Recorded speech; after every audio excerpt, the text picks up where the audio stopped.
5 seconds. Start. Sir, almost all the newspapers in the country have spoken rather strongly against the reckless imposition of sales tax, but we find that the government have not paid any heed to the criticism made against the sales tax. On the contrary, the government have been issuing circular after circular calling upon the state governments to raise additional money by taxation, especially by imposing the sales tax. Now, as you know, even in the meeting of the National Development Council, which was held some time back, the state chief ministers pointed out that they were not in a position to raise more than rupees 300 crores by way of taxation, while the central government demanded that they should raise rupees 225 crores by way of additional taxation in their respective states, leaving aside the central taxes. Almost all the chief ministers objected to this proposal, and they said that their capacity as far as taxation was concerned in their states had reached the saturation point, and that it would not be possible for them at all to go beyond the limit of rupees 300 crores.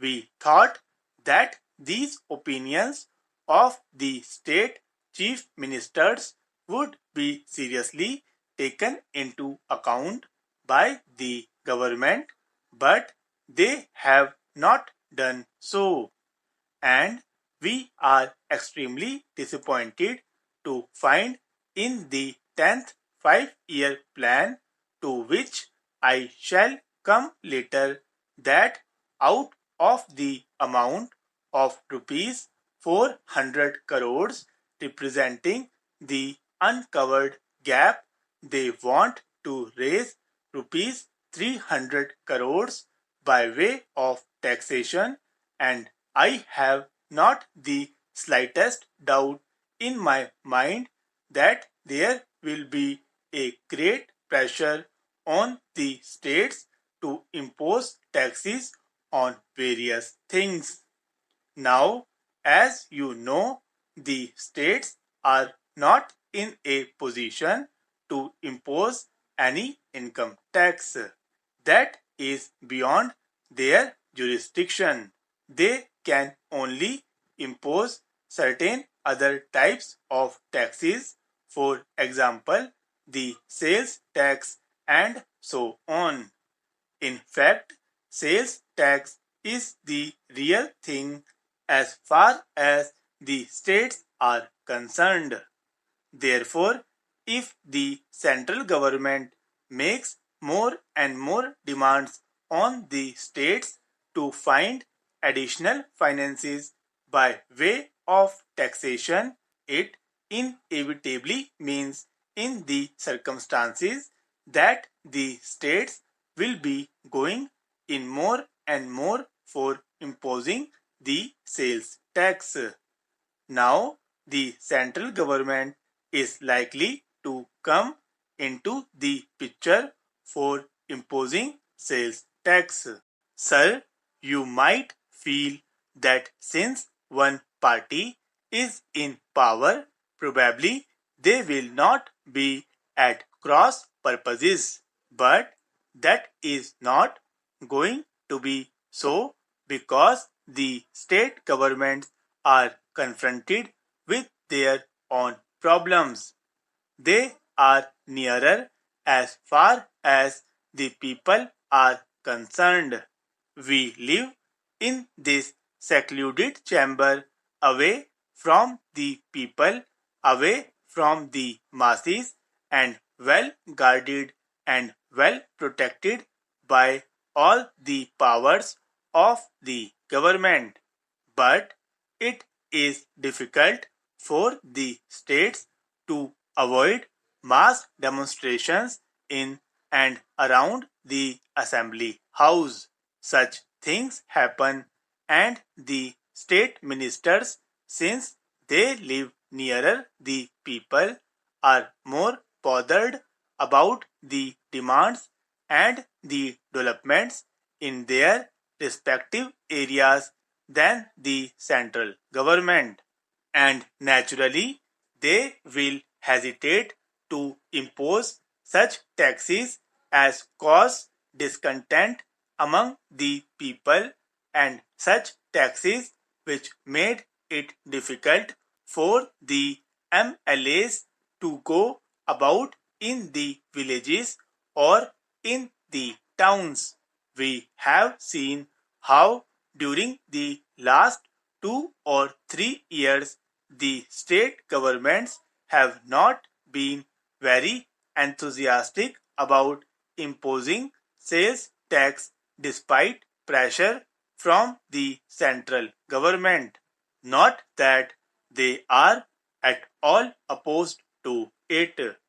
They do impose taxes, but they find it difficult to do it because of very strong, healthy, and vehement opposition on the part of the public in their respective states.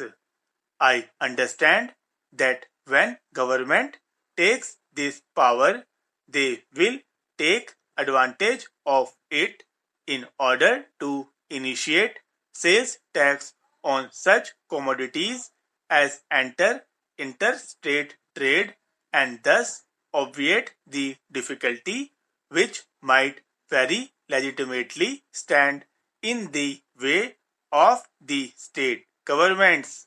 I would like to know something about it.